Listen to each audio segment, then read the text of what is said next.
Pues bienvenidos de nuevo a otro programa de Amablemente, encantados de la vida, y además estamos hoy de estreno. Hoy como si fuera Domingo de Ramos o como un niño con zapatos nuevos, estamos estrenando el nuevo estudio que está ubicado en La Robla y que la verdad es una maravilla.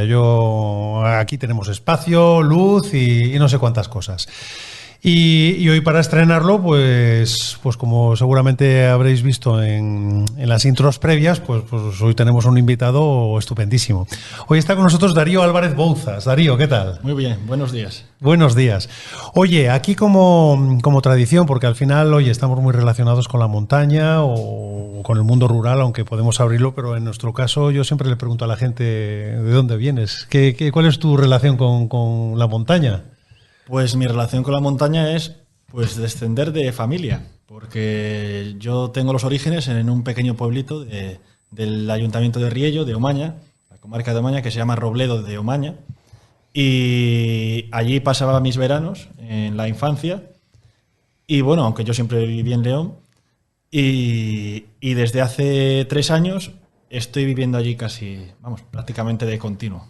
Estás viviendo en un pueblo que precisamente, ya de por sí los pueblos de la montaña no es que no estén muy habitados, pero el tuyo... Allí ahora mismo somos, más o menos de seguido, 10 vecinos. Madre mía. O sea, cuando falta uno se nota, ¿eh? Sí, pero bueno, llegaron a ser menos. O sea que al final ha habido recuperación. Sí. Bueno, Darío, ya comentaremos algo de la España vacía, de cómo se vive en un pueblo desde el punto de vista, además que un punto de vista tiene que ser muy interesante, por joven y por cambiar de zona. A lo mejor es extraño, pues a lo mejor no se puede tomar como tendencia general. Bueno, ya lo opinarán otros. Estás aquí por otra cosa que no tiene que ver con la España vaciada, o sí, ya me lo comentarás, pero tiene que ver con tu proyecto del arte olvidado y todo esto, pero yo me voy a remontar un poco más atrás y precisamente, porque yo lo sé por otros temas, tu vocación precisamente por el arte no iba, porque tú eras un alumno de ciencias y en un último momento decidiste que no era tu vocación, ¿o cómo fue aquello? Bueno, a mí siempre me gustó la historia, me gustó el arte y de siempre. Porque mi madre ya, de hecho, casi viene de familia, estudió historia, filosofía y letras. Y bueno, al principio me había decantado por ciencias ambientales, ingeniería agrícola, ¿no? Pero luego me acuerdo que de repente le dije a mi madre, voy a hacer historia del arte, ya no me recuerdo bien. El caso es que seguí con ese tema, mi madre totalmente fuera en contra. De contexto. Sí, porque, bueno, pues lo que se dice siempre, ¿no? Que las carreras de letras que no tienen el mismo valor que las de ciencias, yo no lo creo, pero así se piensa. Y la decisión definitiva fue no se me olvida, una tutoría de segundo de bachillerato en donde vimos que había un doble grado de Historia e Historia del Arte en la Universidad de León, que se había casi estrenado hacía nada. Y fue lo que hice. Ese doble grado. Hombre, te lo digo porque es un cambio como un poco radical, hacer todo el bachillerato por ciencias y pasar a... Lo hice realmente por ciencias sociales, ¿eh? Que es casi como el término medio, si no sabes qué hacer, pues te quedas ahí, que siempre puedes cambiar. Siempre puedes cambiar. Bueno, y cursas historia, el doble grado de historia del arte en la Universidad de León. Y bueno, ¿te gustó? ¿Cumplió con tus expectativas? Sí, a mí la disfruté muchísimo la carrera, porque además haciendo el Erasmus y haciendo... Bueno, pues... En sí la carrera la disfruté mucho y luego también hice un máster de formación del profesorado, también con un Erasmus en Ciudad de México. Entonces al final yo la verdad es que los estudios universitarios no han sido para mí como, por así decirlo, un trauma o el pasarlo mal, pero hay que tener la carrera. No. La verdad que viéndolo desde fuera, mucho mejor. Oye, ¿y México comparado con Robledo, cómo va el tema? ¿Cuánto tiempo estuviste en México? Bueno, 2 meses. ¿Pero en Ciudad de México? Sí, en Ciudad de México. En una de las ciudades anexionadas, por así decirlo, por la Ciudad de México, porque es una megalópolis. Y no sé si creo que son 30 millones de habitantes. Una barbaridad. Una barbaridad. Y ahora a 10. Yo se lo contaba allí a los alumnos de Ciudad de México, que ya tenía 40 en una clase. Y alucinaban. Dicen, ¿pero cómo van a vivir solo 10 personas? Sí. Madre mía. Pero bueno, hay que adaptarse a todo. No, pues estupendo. Y hay que conocer el mundo para luego y todo tiene su parte buena, quiero decir. Si tuviera que volvería. A lo mejor no para quedarme siempre, porque yo creo que de mayor es mucho más inaccesible. Pero no me importaría cambiarlo otra vez. Darío, pues quería comentar contigo, bueno, uno de los temas que va a ser aquí más importantes de hablar contigo es el proyecto tuyo del arte olvidado, que para el que no lo conozca, ahora lo vamos a repasar. Pero yo no sé si esto se puede definir como de alguna manera como la recuperación del arte rural y además desde el propio terreno. No es que te vayas a un despacho en la universidad a hablar del tema. ¿Cómo empezó todo? A ver, ¿cómo se te ocurrió esto? Pues fue casi, yo siempre digo casi como de casualidad, porque estaba creo que en cuarto de carrera y salió una línea de becas de la Universidad de León, pioneras, que no habían salido nunca, que era la Universidad de León y la Fundación Banco Sabadell, que se llamaban Becas Ralbar y todavía continúan, se llaman Becas Ralbar. Sí. Y bueno, pues que premiaban o valoraban proyectos a realizar en los meses de verano por alumnos de la Universidad de León en el entorno rural. Es que se adelantaron un poco a lo que, un año antes, a lo que luego fue el campus rural, que provenía del ministerio. Es algo muy parecido. Entonces presentábamos cada uno nuestro proyecto, en qué iban a consistir, qué actividades, te pagaban una parte del material y te pagaban también pues, los meses de trabajo como si fuera un trabajo, ¿no? Y yo propuse, pues, ¿por qué no pues, hacer este proyecto sobre el arte de mi zona? De paso que iba en verano, pues ¿por qué no también ayudar a ponerlo en valor, ¿no? Yo ya conocía los pueblos de antemano y veía que tenían un potencial. No era como, venga, a la aventura, a ver qué sale. No. Yo ya lo había, pues por afición, había visitado varios pueblos. El arte al que te refieres es religioso, ya sea la arquitectura, los retablos, las imágenes, o también hay algo de civil. Yo valoro un poco todo. Nos hemos centrado más en el arte sacro porque al final en los pueblos la arquitectura civil suele desaparecer más, ¿no? Por la renovación. Es una casa pues siempre más susceptible de que se renueve, se reforme, y sin embargo en una iglesia tienden a perdurar más las expresiones artísticas del pasado, ¿no? No hay ninguna casa que tengamos, o ningún mueble casi del siglo XVII, pero imágenes del siglo XVII en las iglesias tenemos muchísimas, ¿no? Por ejemplo. Pero todo lo que fuera patrimonio, todo.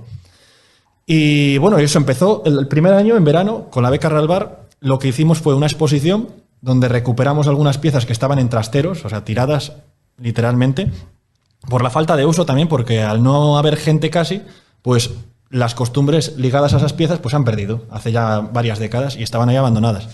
Entonces las recuperamos, las expusimos en el Ayuntamiento de Riello, en el Ayuntamiento de Murias de Paredes, y también hicimos la primera edición, por así decirlo, de visitas guiadas a varios pueblos e iglesias de los ayuntamientos, de los dos. Al año siguiente tuve la suerte, porque muchas veces también es el contexto, ¿no? Que te apoye, ¿no? Porque a lo mejor podía haber quedado ahí y ya yo haber seguido por otro camino. Pero desde el Ayuntamiento de Riello, pues el alcalde, Manuel, pues tuvo la idea, como ante el éxito que tuvieron esas visitas, de continuar con la iniciativa a través de una oficina de turismo. Se abrió una oficina de turismo que pervive hasta el día de hoy, primero en verano y ahora también este es el segundo invierno que llevamos allí. Y es como, bueno, pues me he asentado. Hemos metido más pueblos en estas rutas, ya no solo los de la primera edición, y aparte también se ha abierto un taller de restauración. Desde al acabar del verano de la beca Ralbar, que fue en el año 2021, pues había una restauradora que se había mudado también, casi como yo, ¿no? A un pueblo allí cerca de Riello, que se llama Oterico, también del ayuntamiento, y que ella sí que no tenía ningún vínculo con la zona. Y al conocer de que ella estaba allí, pues también Manuel dijo, bueno, pues vamos a aprovechar, ¿no? Y que abrimos un taller de restauración para restaurar todas estas piezas. Y también es una iniciativa paralela a las visitas guiadas y a la oficina de turismo que continúa hasta el día de hoy y que, bueno, pues lleva restauradas de manera profesional, eso siempre, no es un taller de manualidades. Ella ha restaurado obras muy importantes del arte español, de las que salen en los libros. Y bueno, pues lleva restauradas casi un centenar de piezas, todas procedentes de las iglesias de allí de la zona, desde esculturas, pinturas. La zona es solo el ayuntamiento de Riello, claro, porque ya en el ayuntamiento teníamos, lo comentábamos ahora, ¿no? 40 pueblos, cada uno con su iglesia, algunos con sus ermitas aparte. Pues claro, es inabarcable el patrimonio que Fíjate tú, porque el tema del arte, somos muy dados, igual en la montaña también, a mirar que todo lo de fuera está muy bien y no miramos para adentro. ¿Y qué círculo, en este caso virtuoso, se ha provocado beca Ralbar oficina de turismo, visitas guiadas, taller de restauración, en algo que aparentemente pues no tenía ningún potencial. Yo no lo sé ahora mismo porque además Omaña y todo esto está dentro de una reserva de la biosfera. Es como una combinación muy potente. La naturaleza más el patrimonio, esto es aprovechable para el turismo, ¿no? Muy, muy aprovechable. Es que el valor que tienen estas iglesias no es tanto el poseer obras de grandes artistas o procedentes de grandes centros. Por ejemplo, te vas al sur de León y te puedes encontrar obras, bueno, pues de talleres escultóricos del Renacimiento, del Barroco, muy importantes, porque también eran pueblos con mayor capacidad, ¿no?, adquisitiva que la que tenían estos pueblos. Estos pueblos siempre fueron pequeños, ¿no? Y si ahora nos parecen muy humildes, hasta hace 100 años lo eran más, porque había pueblos donde tú ves fotos de los años 20 y lo que hay son chozas de paja, de centeno, y vivía allí la gente, y muy pocos de ellos pasaban de las 150 personas, ¿no? Y sin embargo te vas al sur de León y eso, son núcleos más grandes con mayor poder, ¿no? Por eso lo que reivindicamos es más bien el arte popular. Siempre hemos tenido, pues como, no ese lema, pero esa misiva de reivindicar el arte popular de estos pueblos. Porque el término popular, cuando lo estudiábamos en la carrera, era como lo secundario, como la arquitectura vernácula, ¿no?, la de los pueblos, ¿no?, que sin embargo en el tema de arquitectura sí se ha valorado más, pero en tema de obras de arte sacro popular siempre era como lo malo, ¿no?, lo que copia. Porque si tuvieras que decir cuáles son las diferencias o qué nos diferencia en el arte de la montaña de otros tipos de arte, ¿hay algún elemento común que sea...? Pues en la montaña suele ser mucho más humilde que en otros pueblos, lo que te comentaba del sur de León, porque eran pueblos siempre mucho más pequeños. Lo que sucede en la montaña es que, por ejemplo, este arte sacro no se conserva de manera similar en determinadas zonas que en otras, porque los avatares del tiempo, pues en algunos sitios se ha destruido, o al tener mayor poder adquisitivo los pueblos, al haber, por así decirlo, al haberse enriquecido por alguna causa u otra, pues han podido comprar o adquirir nuevas piezas, que sin embargo en Omaña tuvimos la suerte de que por ese contexto mucho más arcaico, no, más sencillo, no, más humilde, pues no podían acceder a estas nuevas piezas y por ello se han conservado. Y es que las iglesias de Omaña lo que tienen es un aspecto, o presentan un ambiente, como digo yo, similar al que tenían muchas iglesias de la montaña de León, pero que en muchos sitios pues lo que ha pasado es que se han perdido. Y sin embargo allí se mantienen. No es algo que fuera diferenciador de allí, sino que era de toda la montaña, pero en algunos sitios se han mantenido más que en otras. Me dices, o por ahí que te he visto en algún sitio, que quizás hay un problema también con la difusión de este arte y que estamos un poco a espaldas de las redes sociales, que en este caso son muy útiles. En tu caso, yo creo que, bueno, en Instagram seguro está el arte olvidado. En Facebook también. En Facebook también. No lo sé, tenemos un problema que incluso yo creo que la gente de la propia montaña no conocemos el propio arte que tenemos al lado de nuestros ¿Sabes pueblos? Lo que pasa? Que es que lo hemos visto siempre. Y es que cuando tú algo lo ves siempre, no le das el valor que si luego viene alguien de fuera y te lo hace ver. Por ejemplo, a veces vas a un pueblo y dices, ¡hala, vaya casa!, por ejemplo. Y la gente dice, pues como que se quedan, pero si yo siempre la he visto. Y como que se extrañan, dicen, ¿pero qué valor tiene? Pero el caso es que al hacer las visitas guiadas, van a los pueblos y claro, hay gente que no le daba valor. Y como va gente a verlo, dice, algo tiene que tener, porque si vienen a verlo, ¿no? Y así con todo. Y así ha pasado. Muchas veces el valor del arte es también el valor que los propios humanos le demos, porque había estilos artísticos antes, el barroco era, bueno, pues el demonio prácticamente, y ahora mismo ya no se valora así, ¿no? Ha cambiado esa perspectiva. Pues ¿por qué no cambiar esta perspectiva del arte rural, que es un arte que ya no existe, o sea, ya no se sigue haciendo? Es una cultura del pasado que ya ha desaparecido. Bueno, son los vestigios materiales de una cultura del pasado, ¿no? Y por eso, pues, tienen, aunque no tengan el valor artístico, quizás eso, una obra de Juan de Juni, ¿no? Sí que tienen un valor histórico, un valor etnográfico, pero también artístico, porque estas gentes se esforzaban en crear unos espacios en sus iglesias que eso, comparado con las chozas de paja donde vivían, pues eran para ellos auténticas, bueno, pues, joyas, ¿no? O ver un retablo que con pan de oro, qué sensación podía darles a estas personas de estos pueblos que vivían en cocinas y en casas negras, ¿no? Que todavía algunos las hemos visto conservadas, ¿no? Oye, Darío, y salvando las diferencias, y ya como licenciado o como profesional del arte, a mí se me vienen a la memoria dos temas que yo no sé si se tendrían similitudes. Por una parte, las iglesias del románico del Valle del Boi, en Cataluña, son patrimonio de la humanidad. Yo supongo que eso no se llega.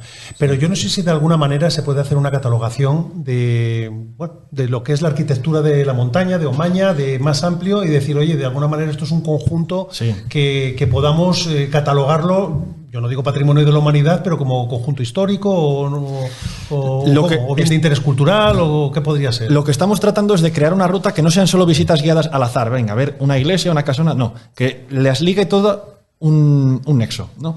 Y ese nexo unificador lo estamos intentando buscar en las pinturas murales, porque tenemos la suerte de que también, como no se han reformado estas iglesias, muchas de ellas, sus bóvedas de cañón... Las originales. Claro, y están encaladas. ¿Y qué pasa? Que debajo de la cal siempre hay pinturas, o muchísimas veces. En otros lugares se han eliminado esos enfoscados y se han perdido, por desconocimiento, ¿no?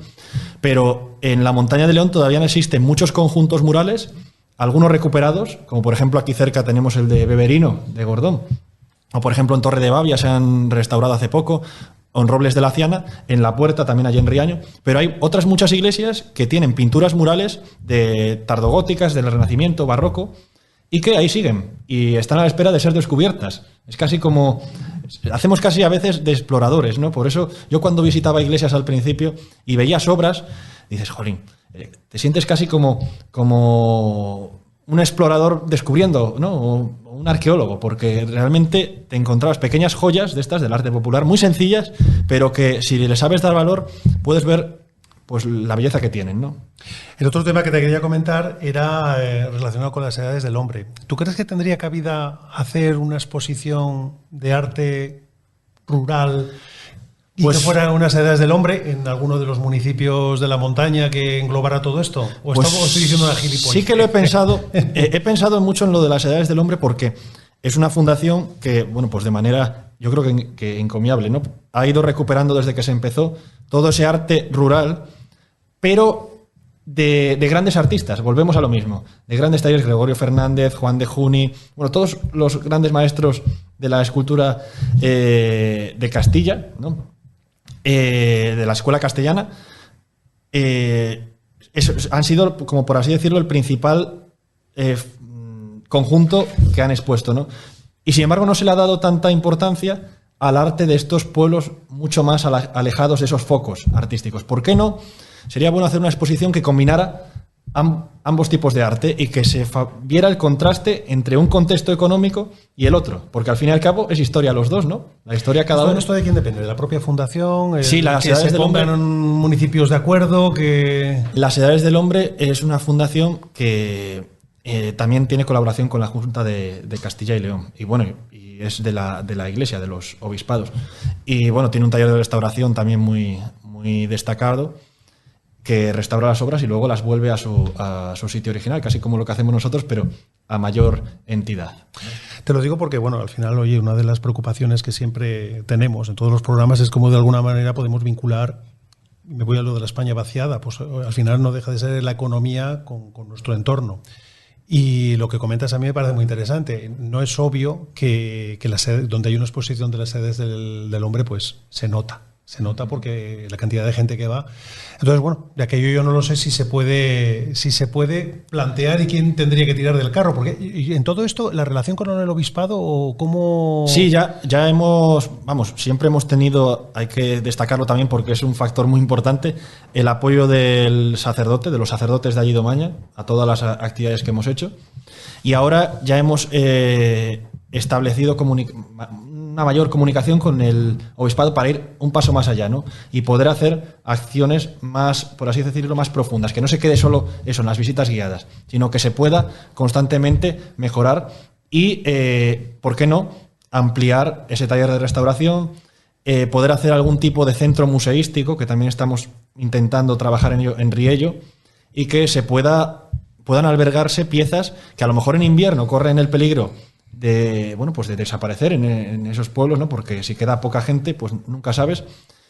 y que puedan estar protegidas como si fuera un depósito, pero que a la vez sirva de punto, ese museo, explicativo de todo el arte que luego se va a ver in situ en la comarca de Omaña. Porque yo creo que también el valor que tienen estas obras es que están en su contexto original. Porque claro, cuando una obra va a desaparecer, ¿no? O la iglesia desaparece, pues sí que hay que llevarla a un museo. Pero ya la estás desligando de todas las tradiciones en torno a esa obra, todas las historias, leyendas incluso que podía tener. Pasa a ser, por ejemplo, una virgen medieval. Virgen con el niño, siglo XIII, en el Museo de la Catedral de León o en el Museo de León, ¿no?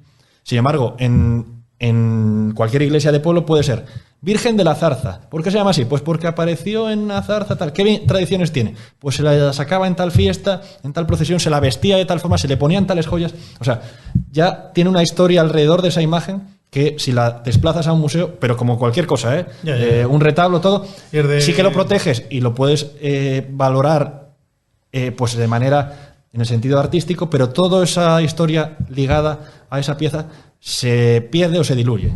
Me comentas algo de las tradiciones. Supongo que también es otro punto de recuperación de las tradiciones, porque cada vez, desgraciadamente, nos queda menos gente a la que podamos preguntar acerca de ellas. Somos una zona muy rica en tradiciones, ¿verdad? Sí, y lo bueno es que muchas de estas piezas de arte popular que recuperamos son la expresión, como te decía, material de esas tradiciones. O sea, la tradición ha desaparecido, pero pervive esa pieza que nos permite explicarla. Y me refiero con esto a un caso muy especial de obra que tenemos en Omaña, de obras, que son los ramos de Navidad. Luego te iba a preguntar por tu libro. Pero bueno, cuenta. Si no, me adelanto. ¿Puedo adelantarme? Bueno, nada, que para el que no lo sepa, junto con otra persona que no recuerdo... María Dolores Rodil. Pues escribisteis un libro acerca del ramo, de su tradición y todo esto, que yo, honestamente, yo creo que apareció hace unos cuantos años en nuestra tradición leonesa el ramo, cuando es algo que no es de hace poco para acá, ni mucho menos, no, ni ¿verdad? mucho menos.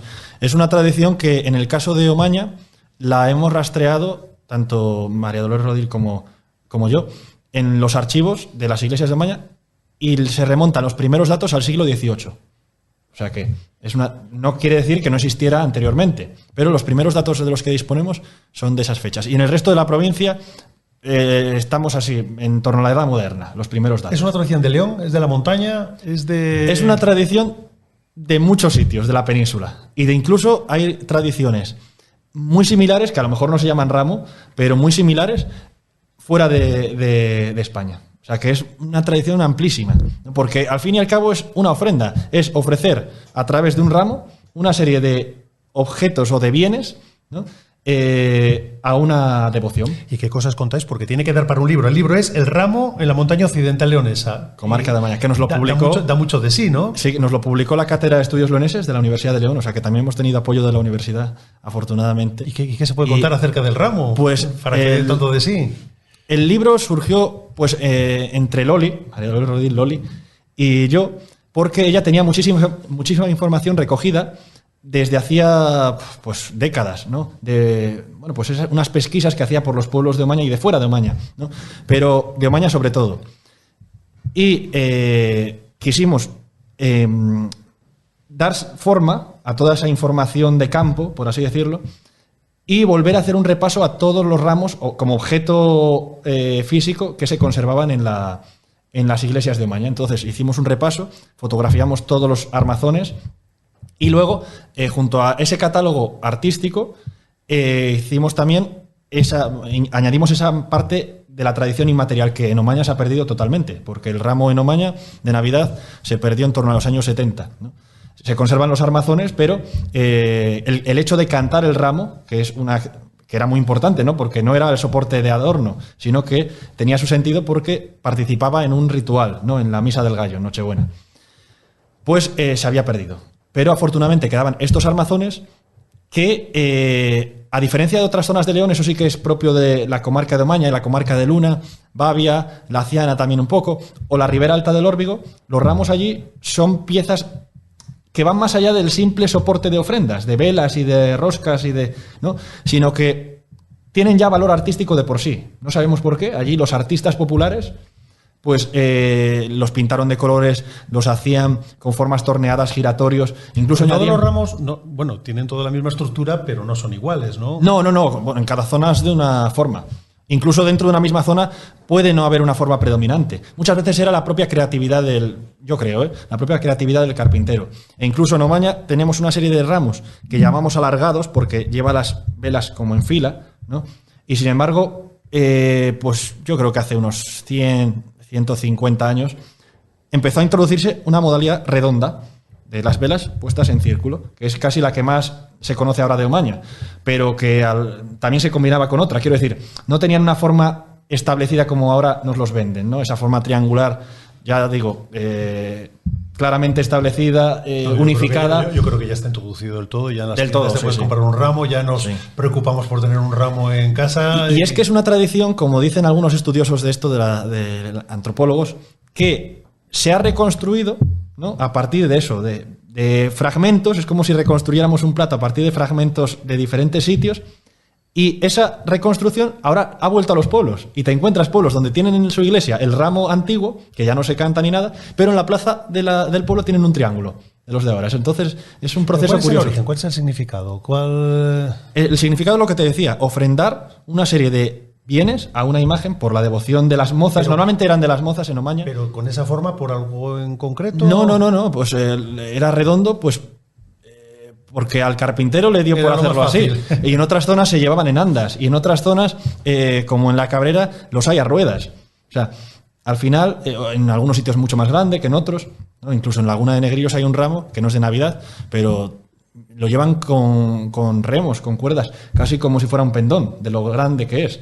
O sea, es una tradición muy variada. Y si ya nos vamos a Asturias y a otras provincias, pues ese espectro, esa variedad es todavía mayor. Pues algo habréis aportado, porque ahora yo creo, bueno, en León capital, en los sitios más principales hay un ramo enorme. Yo creo que en mi casa por lo menos ya ponemos un ramo, y en muchos sitios ya ponemos ya es hasta un regalo. Un ramo leonés. Con esto de que decimos que es leonés parece que nos encanta.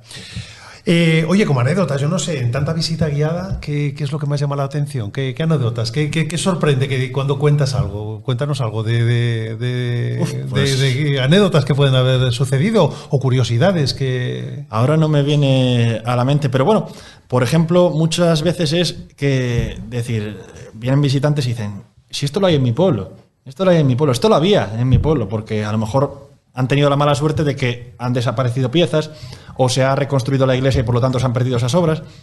Y de esta forma es como que pues esas personas recuperan, ¿no? O recuerdan de repente pues a lo mejor su conocimiento sobre piezas que ya habían, bueno, pues que las habían olvidado, ¿no? Y por verlas otra vez pues las recuperan.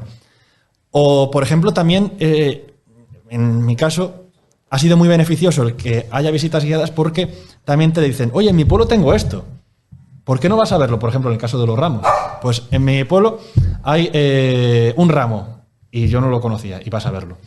O, por ejemplo, que al haber visitas guiadas dicen, bueno, pues vamos a limpiar lo que te decía, la iglesia, vamos a ponerla ya más acondicionada para que pues se vea bien, ¿no? Y porque ya somos conscientes de que tiene un valor. Incluso el primer año era muy curioso porque me llamaban de otros pueblos para hacer visitas guiadas a sus iglesias. Que claro, muchas veces lo que cuenta son generalidades, porque yo no tengo investigada la historia de todas las iglesias. Pues en este año se hizo el retablo, en este año se compró tal pieza. No, muchas veces cuento cosas generales aplicables a todas, ¿no?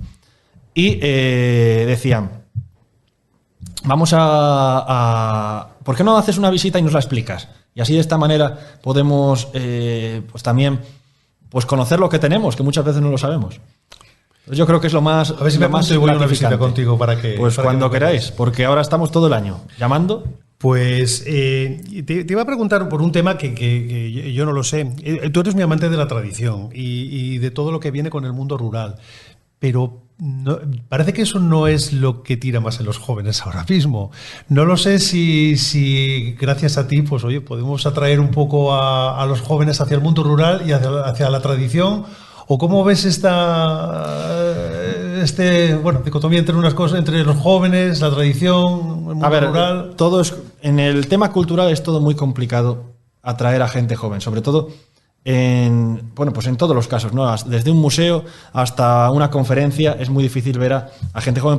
Yo también lo creo porque al final cada uno tenemos nuestros gustos, ¿no? Y de joven te gustan unas cosas y luego ya de mayor, pues a lo mejor sí que te sientes llamado por ese tipo de actividades, ¿no? Culturales. No me parece que sea malo que los jóvenes, bueno, y yo mismo lo hago, que vayas a tomar algo y en vez de ir a un museo, porque es lo propio de tu edad, ¿no?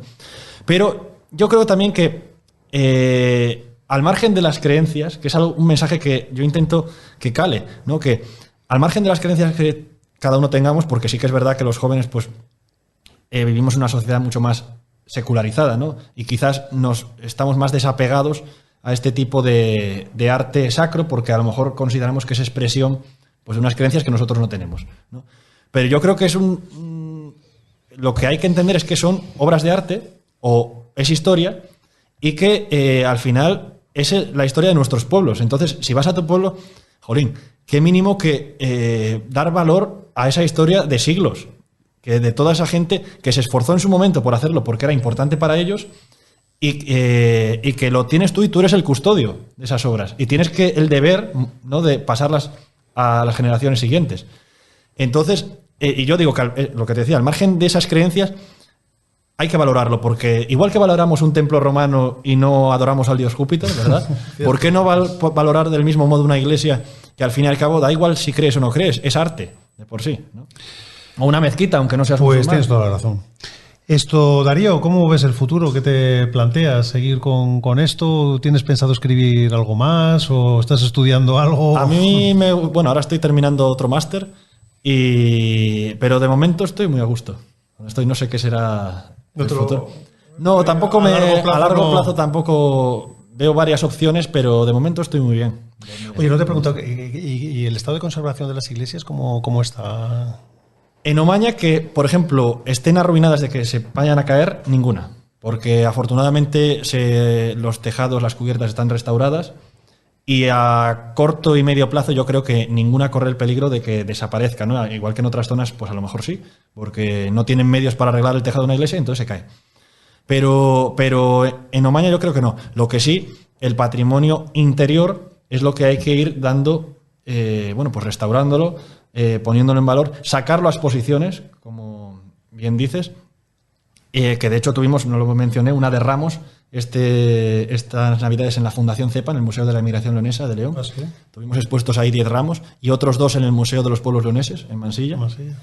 Y a través de esas iniciativas de darlo a ver, darlo a conocer, que se revalorice y que se pueda por ello conservar. Oye, desde aquí, si hay que hacer alguna petición a las administraciones públicas, ¿qué les podíamos pedir? Pues yo me gustaría pedir eso, el apoyo para poder, poco a poco, incluso al propio taller de restauración que tenemos en Riello, no que sacar las piezas y que las restauren otros, no, que se pueda incluso restaurar desde ahí, desde el ayuntamiento y desde ese taller de restauración, ese arte, ¿no? Porque de esa forma también permites que vaya gente y aunque quizás en este caso la restauradora sí que vive allí, como te decía, pero aunque no vivan, pues que trabajen allí y que la gente vea el trabajo que hacen, que no es una pieza que va afuera y entra, algunos piensan, yo creo que entra en una máquina y sale restaurada, no, que es un trabajo pues complicado, que requiere formación y de esa forma que no se despeguen esas piezas de su lugar de origen. Y aparte también, pues apoyo económico a la hora de poner en valor todos estos conjuntos de pinturas murales que, claro, para una restauradora, para ella sola, es un trabajo ingente. Entonces ella se dedica más bien a piezas. ¿Quién está? ¿Obispado? ¿Diputación?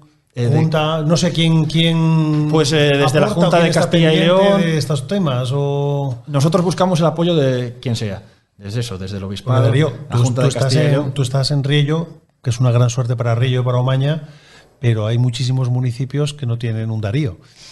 ¿Qué podemos hacer con todos esos? No sé. No, pero a ver, gente que valore el patrimonio de estos pueblos hay mucha. Lo que pasa es que muchas veces no se les ofrece la oportunidad. Entonces, si ves que una persona está indagando en la historia de tu pueblo y ves que tiene potencial, desde iglesias a cualquier, ya digo, tipo de patrimonio, hay que intentar ponerlo en valor, porque la gente se mueve. Pensamos que a los pueblos no va la gente, a lo mejor a vivir no, pero desde la propia ciudad, desde la capital, pues también la gente sale y va a la montaña y va a otros pueblos. ¿Por qué no venir y no solo ir a ver montañas sin más o miradores, también puedes ver otro tipo de atractivos turísticos, ¿no? Porque el mantenimiento del día a día, bueno, yo creo, me consta que hay muchas hacenderas, o sea, ya sea para limpiar los alrededores o pintar y todo eso, al final lo hace la gente del pueblo, ¿no? Sí, el mantenimiento, día a día, igual. El mantenimiento muchas veces, así de diario, corre a cargo del pueblo, porque, por ejemplo, el sacerdote de Riello tiene a su cargo 33 parroquias. Él no. Sería materialmente imposible que él pudiera hacerlo todo. Entonces siempre hay colaboración por parte de los vecinos del pueblo. Y es que creo que es lo ideal. Porque al fin y al cabo, echar balones fuera y decir, no, eso yo no lo hago porque no es nuestro. No, al final yo creo que todo es de todos, ¿no? Y tenemos el deber todos, entre todos, con pequeñas acciones. Es que simplemente yendo a limpiar o viendo que no hay ninguna gotera, ya es una acción buena para que estas obras del día a día se conserven. Pues oye, y con el tema de irte a vivir al pueblo, ya no lo sé, ¿qué es lo bueno, qué es lo malo? ¿Se lo recomiendas a jóvenes? ¿Qué les dirías? Yo siempre digo que tiene que existir una predisposición personal. O sea, no hay una fórmula mágica para decir, venga, voy a vivir al pueblo. No, tiene que salir de uno también y que te guste. Porque si no te gusta, por muchos servicios tú puedes y decir, mucho mira, que te dan... Lo que echo de menos es esto, pero lo que te puedes encontrar es esto, no sé. Jolín, pues el hecho de levantarte y ver, es que además mi casa está situada en un alto y veo un paisaje a todo mi alrededor y ver que cambia en otoño, en invierno, en primavera y salir y no escuchar nada, a mí por lo menos me gusta. A otro a lo mejor no, le gusta ver el balcón de enfrente o le gusta escuchar el ruido del tráfico, pero a mí, en mi caso, me compensa. Internet, por ejemplo, tienes... Sí. Yo no tenía problema. Está llegando ya. Y aparte que si quieres ocio, pues bajas a León y ya lo tienes. O vas a Madrid a hacer algún tipo de actividad cultural y también vas. Y ahora con las comunicaciones... Da gusto. La verdad, es que da gusto hablar contigo y hay gente tan implicada con el arte y con todo. Porque al final, oye, gente como tú, ojalá tuviéramos unos cuantos por los pueblos. Esto, pues estamos terminando. Únicamente para las visitas y todo esto, como el que quisiera acercarse, ¿cómo tiene que hacer? Ya digo, estamos ahora todo el año. Y es simplemente contactando o con el ayuntamiento o con la oficina de turismo, que los teléfonos están en la web, en internet. Es hablar, cuadrar el día que cada uno quiera hacer la excursión, una de las rutas que tenemos, o bien hacer alguna excursión organizada, que también las hemos tenido, y sin problema se puede visitar lo que cada uno quiera. Darío, se me ha olvidado alguna cosa. ¿Quieres comentar algo? Porque si no... No sé, yo creo que no quede aquí... ¿Hemos dado respuesta a todo? Yo creo que sí, pero bueno, si quieres decir algún mensaje para finalizar, pues aquí tienes, mira, la cámara esa, ahí, ese eres tú. Pues nada, simplemente reivindicar el valor que tenemos en el arte, en el patrimonio de todos nuestros pueblos, no solo de la comarca de Omaña, en todas las zonas lo hay, y que el deber de conservarlo, de cuidarlo, tiene que ser de todos. Así que yo animo a todos a que en vuestro pueblo veáis lo que hay, investiguéis, preguntéis a la gente mayor también, porque no solo el patrimonio material, también está el inmaterial, que no hemos hablado, pero porque yo no soy experto en eso, hay gente que sí, pero que al final todo eso es lo que es nuestra historia y tenemos el deber de cuidar. Pues que cunda tu ejemplo, Darío. Muchas gracias por estar aquí con nosotros. Muchas gracias a vosotros por darme la oportunidad de hablar y para lo que necesitéis, allí estamos. Venga, gracias, Darío.